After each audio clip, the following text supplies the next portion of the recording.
en matière de sanctions. Jusqu'à présent, les biens des oligarques, en France ou en Europe, étaient gelés.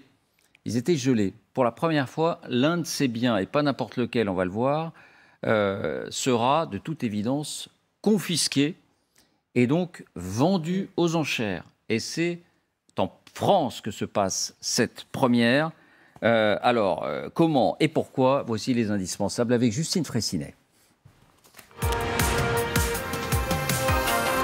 Bonsoir Justine. Bonsoir David, bonsoir à tous. Quel est ce yacht? Eh bien, c'est même ce qu'on appelle un méga yacht, l'Amore Vero. Il est dans le top 100 des plus grands yachts du monde.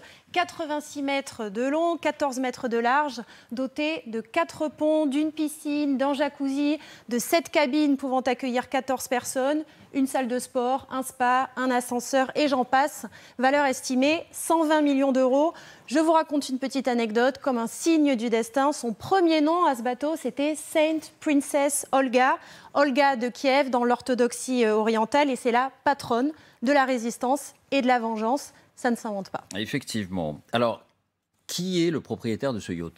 Eh bien, il s'agirait d'Igor Selchin, 61 ans, patron du géant pétrolier russe Rosneft, considéré comme l'une des personnalités les plus puissantes de Russie, même comme un bras droit officieux de Vladimir Poutine, dont il est un ami de longue date. Ils se connaissent depuis 30 ans, ce qui lui vaut en Russie le surnom de Dark Vador, fortune estimée 800 millions de dollars. J'emploie le conditionnel parce que pour la France, eh bien, ça ne fait aucun doute qu'il est derrière cette société écran qui détient elle-même ce méga yacht, mais cela devra être étayé par la justice. Elle dispose en tout cas notamment de photos éloquentes où on aperçoit il y a quelques années et à de nombreuses reprises Olga Roskova, l'ex-femme d'Igor Sechin, voyageant des dizaines de fois à bord de ce yacht et où on peut reconnaître sur ces images certains détails, le pont, le jacuzzi, la piscine ou encore les canapés. Oui, c'est vrai, vous me disiez qu'il y a eu pas mal d'enquêtes journalistiques de sites d'investigation spécialisés qui avaient effectivement produit des éléments qui étayaient plus que sérieusement cette idée que c'était la propriétaire de cet homme. Comment et pourquoi, Justine, ce yacht devrait officiellement donc devenir le premier bien officiellement saisi donc, en Europe et en France? Eh bien, parce qu'au moment où il venait d'être immobilisé dans le port de La Ciotat, c'était quelques jours après le début de l'invasion russe, eh bien, l'équipage a tenté le tout pour prendre la fuite. Et c'est bien cette tentative de fuite qui, ajoutée à la mesure d'immobilisation, est passable de 5 ans de prison et d'une amende équivalente à la valeur de ce bien. Le parquet de Marseille vient donc d'ouvrir une enquête qui pourrait effectivement déboucher sur une mise aux enchères. À quoi servirait l'argent recueilli ? Eh bien, soit il entrera dans les caisses de l'État, soit il servira et il sera affecté directement aux aides allant à l'Ukraine, qu'elles soient financières, humanitaires ou militaires. Petite réserve quand même, parce que ce genre de procédure judiciaire, eh bien, ça prend beaucoup de temps. Or, l'entretien de ce yacht, d'un yacht de cette taille-là, eh bien, ça a un coût financier énorme, estimé à 20 millions d'euros par an, selon les spécialistes que l'on a interrogés. Quoi qu'il arrive, c'est un gros coup de semonce dans ces sanctions contre les oligarques. Merci Justine. Quel est le message que la France envoie ? Alors, à mon sens, c'est un message qui est également très politique, du fait, Justine y faisait allusion, de l'extrême proximité de l'intéressé, Igor Sechin, avec Vladimir Poutine. Il était numéro 2 de l'administration présidentielle au début des années 2000. En 1991, il appartient au secrétariat particulier de Poutine. C'est vraiment un intime. Et lorsque Poutine veut piéger un de ses ministres de l'économie, on est en 2017-2018, eh bien, le ministre de l'économie en question, qui était en poste 2013-2016, il est coincé par le Igor Sechin dans les locaux de Rosneft, donc géant pétrolier russe dont on vient de parler, recevant un sac. Lui dira qu'il a été piégé, qu'il pensait que ce sac ne contenait que des bouteilles de vin fin, 2 millions de dollars. Et on les retrouve où ? Dans sa voiture de fonction.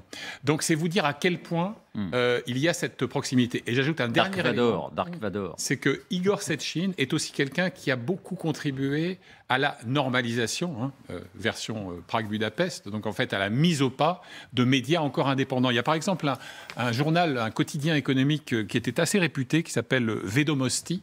Eh bien un jour, le rédacteur en chef historique de ce canard est viré et celui qui est placé, très zélé évidemment et très docile, dans son fauteuil, il est désigné par le même bonhomme. Donc je veux dire, c'est vraiment quelqu'un qui est pas simplement un oligarque, pas quelqu'un qui profite des largesses du système, mais quelqu'un qui est vraiment un fidèle du noyau dur de Vladimir Poutine. Est-ce que ça accrédite l'idée que ces sanctions ne sont pas des sanctions en carton-pâte, mais que ces biens ne seront jamais rendus? Peut-être c'est ça, d'une certaine manière, même plus Catherine. que ça, d'une certaine manière, justement. C'est que ça signifie que l'étau se resserre vraiment autour des proches de Vladimir Poutine. Il n'est plus question de leur confisquer durant quelques mois, quelques années, le temps de la guerre, du conflit, leurs propriétés, leurs biens qui atteignent des sommes vertigineuses. Il est question effectivement de les prendre et de les vendre. C'est-à-dire qu'ils ne le retrouveront pas. Parce que la grande critique qu'on faisait, d'ailleurs, non seulement en France, mais par exemple en Grande-Bretagne et ailleurs, c'était les Ukrainiens notamment qui disaient, écoutez, c'est bien beau de les empêcher d'utiliser leurs propriétés, leurs bateaux, etc. Mais au bout du compte, ils pourront les récupérer un jour ou l'autre. Donc là, cette fois-ci, effectivement, la France passe à la vitesse supérieure et va encore plus loin, puisque l'argent, même si Justine l'a précisé, il faudra sûrement du temps avant de le récupérer, en tout cas sera destiné à l'Ukraine. Donc c'est un double message. D'abord, les proches de Poutine, faites attention, vous allez vraiment être sectionnés. On sort du domaine de la symbolique. Et dans un deuxième temps, et en plus, ça va servir à l'Ukraine. Oui. Alors il faut que l'enquête aille jusqu'au bout, évidemment. Bien Enfin, sûr. ça fait guerre de doute. Ça a l'air bien parti. Hein. Ça a l'air Oui, bien parti, oui. Jean.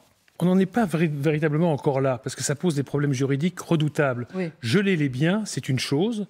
Les saisir, les vendre et affecter l'argent, soit au budget de l'État qui leur a vendu, soit au fonds destiné à la reconstruction de l'Ukraine, c'est autrement plus compliqué. Parce que ces biens, pour l'instant, pourquoi est-ce qu'on ne peut pas les vendre comme ça? Là, il y a le point juridique Oui, parce que là, il y a qui un- permet, avec le délit de c'est fuite, pour de ça, le ouais. J'y arrive.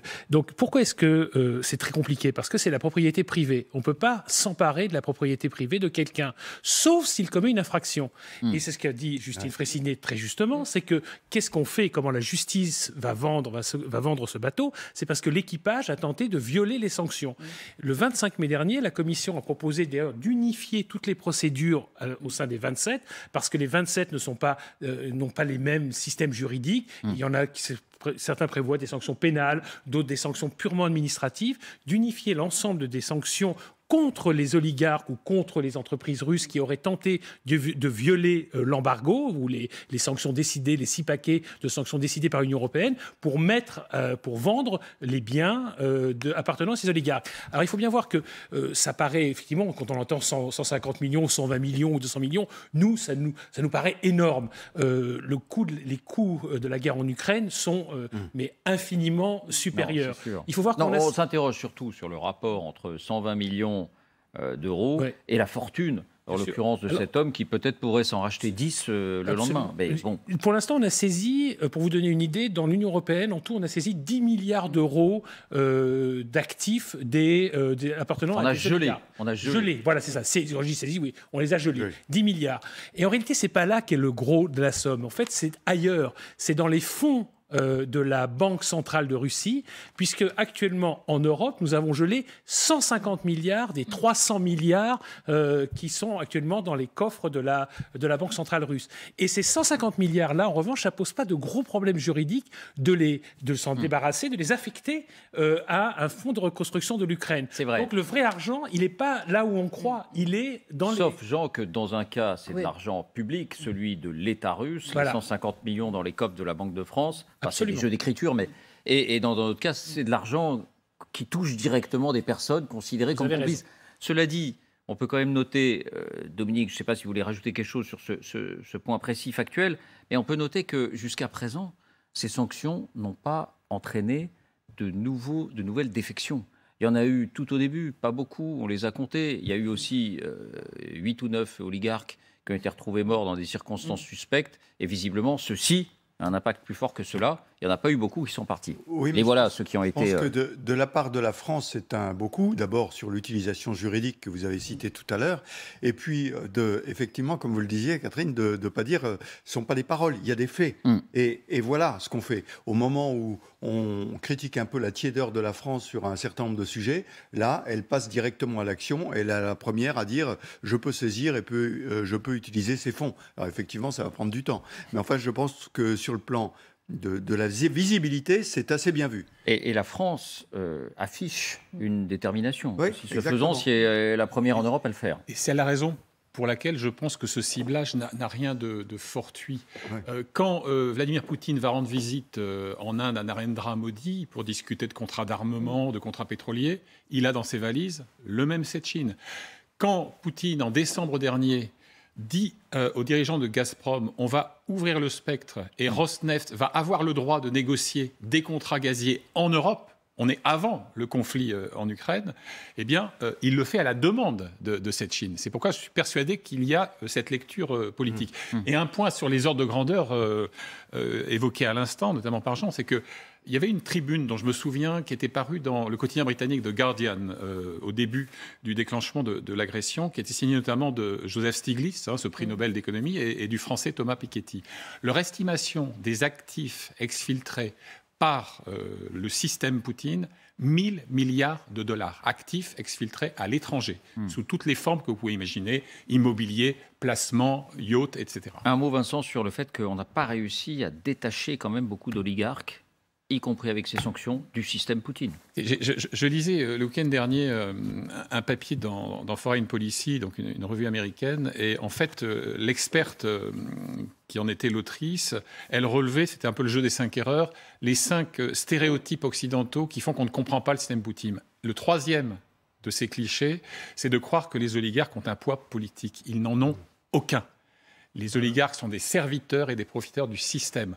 Mis à part les dissidents auxquels vous avez fait allusion, dont certains d'ailleurs étaient déjà installés à l'étranger lorsqu'ils dénonçaient l'aventure militaire, c'est-à-dire aucun d'entre eux aujourd'hui ne considère qu'il ne serait pas suicidaire de dénoncer l'aventure poutinienne. On veut croire, parce que étymologiquement, l'oligarque, c'est le pouvoir d'un petit clan, mais on veut croire que ces gens ont un poids politique. Ils n'en ont aucun. Et d'ailleurs, Anna Colin... Non, mais d'un strict point de vue financier, on pouvait se poser la question de savoir si, en gelant une partie de leurs biens, ils ne seraient pas tentés de donner des gages, donc de lâcher un peu le patron pour pouvoir tenter de les récupérer. En fait, on se rend compte que... David, dans l'histoire, ça ne s'est jamais produit. On a toujours espéré, d'abord, la maladie du dictateur. Ça, c'est quand même... on en a parlé ici, sur ce plateau. C'est pas exclu. Voilà, c'est pas exclu. Mais enfin bon, il peut rester malade très, très, très, très longtemps et devenir de plus en plus méchant.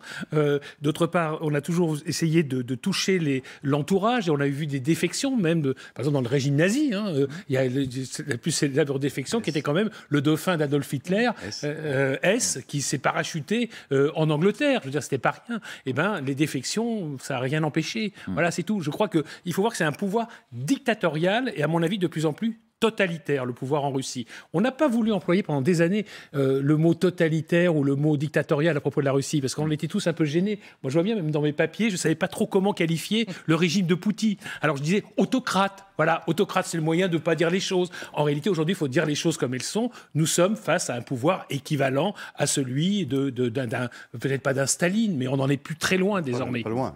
On n'est pas loin. Catherine, sur cette question finalement de ces oligarques qui continuent à faire bloc, qui ne lâchent pas. Mais pour 2 raisons, parce que déjà ils étaient assez prévoyants, tous ces amis de Vladimir Poutine, et ils ont mis énormément de leurs richesses dans des paradis fiscaux, dans les îles Vierges et ailleurs. Donc de toute façon, on peut leur saisir leur yacht, leur chalet à Courchevel et leur maison à Honolulu. C'est pas très grave parce qu'ils ne seront pas dans la misère demain matin. On n'a aucun souci à se faire de ce point de vue-là. Et puis l'autre chose, c'est qu'effectivement, pour l'instant, ça a plutôt tendance à resserrer les rangs autour de Vladimir Poutine, parce que c'est le système qui fonctionne comme ça. Et comme l'expliquait Vincent, ils ont cette richesse grâce à leur proximité avec Vladimir Poutine. Et tant qu'ils ne sentiront pas qu'il y a éventuellement un nouveau souffle qui est en train de se lever du côté de Moscou, ils ne prendront pas le risque d'abandonner le patron, comme vous l'avez appelé, parce qu'ils sauraient que ce serait leur fin, effectivement. Le patron et le parrain, si on veut employer un lexique mafieux qui, à mon avis, est assez opératoire ici. Il faut se souvenir qu'un oligarque a par essence le patriotisme de son compte en banque. Et il ne lâchera le parrain que lorsqu'il considérera que ses intérêts sont mieux préservés par sa chute que par son maintien. C'est ça, 120 millions d'un yacht, c'est peut-être peu de choses par rapport à 2, 3, 5, 10 milliards qui sont garantis, entre guillemets, par leur fidélité à Poutine.